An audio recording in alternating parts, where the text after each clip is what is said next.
என்ன செஞ்சாலும் குழந்தைங்க உடம்பே வரமாட்டேங்கிறாங்க, ஒல்லியாவே இருக்காங்க அப்படின்னு நீங்க நினைச்சிட்டு இருக்கீங்களா? அப்ப இந்த ரெசிபி ட்ரை பண்ணி பாருங்க. நான் இப்ப என் குழந்தைங்களுக்கு இத தான் செஞ்சு குடுத்துட்டு இருக்கேன். வாங்க எப்படின்ட்டு சொல்றேன். நம்ம தாய்ப்பாலுக்கு அடுத்ததா நம்ம குழந்தைங்களுக்கு ஃபர்ஸ்ட் குடுக்கறது ராகி பால் தாங்க. அந்த ராகியில அதுவும் முளைக்கட்டி செஞ்சா எவ்வளவு சத்து இருக்கும் நீங்களே யோசிச்சு பாருங்க. இப்ப வாங்க ராகி முளைக்கட்டலாம். ராகி நல்லா வாஷ் பண்ணிட்டு இந்த மாதிரி ஒரு பாத்திரம் வச்சுட்டு அதுக்கு மேல சலடை வச்சுக்கோங்க. அதுக்கு மேல இந்த மாதிரி துணி போட்டுட்டு நம்ம வாஷ் பண்ண ராகியை உள்ள சேர்த்துட்டு நல்லா இந்த மாதிரி கட்டி வச்சுக்கோங்க. அது பாத்திரத்துல தண்ணி இருக்கிற மாதிரி பாத்துக்கோங்க. ஒரு 2 நாள்ல இந்த அளவுக்கு சூப்பரா முளைக்கட்டி வந்துருங்க. முளைக்கட்டின ராகியை வெயில காய வச்சு இப்படி எடுத்து வச்சுக்கோங்க. ஒரு பேன்ல பாதாம், முந்திரி, பிஸ்தா எல்லாம் சேர்த்து நல்லா வறுத்து எடுத்துக்கலாம். அதை தனியா வச்சுக்கோங்க.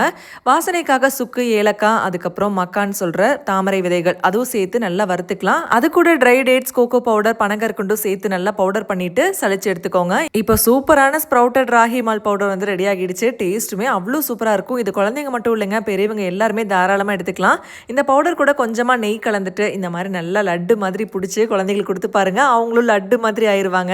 நான் இப்பதான் என் குழந்தைங்களுக்கு இதை கொடுத்து ட்ரை பண்ணிட்டு இருக்கேன். டேஸ்ட் ரொம்ப நல்லா இருக்குன்னு என்ஜாய் பண்ணி சாப்பிட்றாங்க. இந்த மாதிரி உங்களால செய்ய முடியல அப்படின்னா fit and food Tamil reach பண்ணுங்க. பக்குவமா ராகி முளைக்கட்டி நான் செஞ்ச மாதிரியே செஞ்சு கொடுத்துட்டு இருக்காங்க.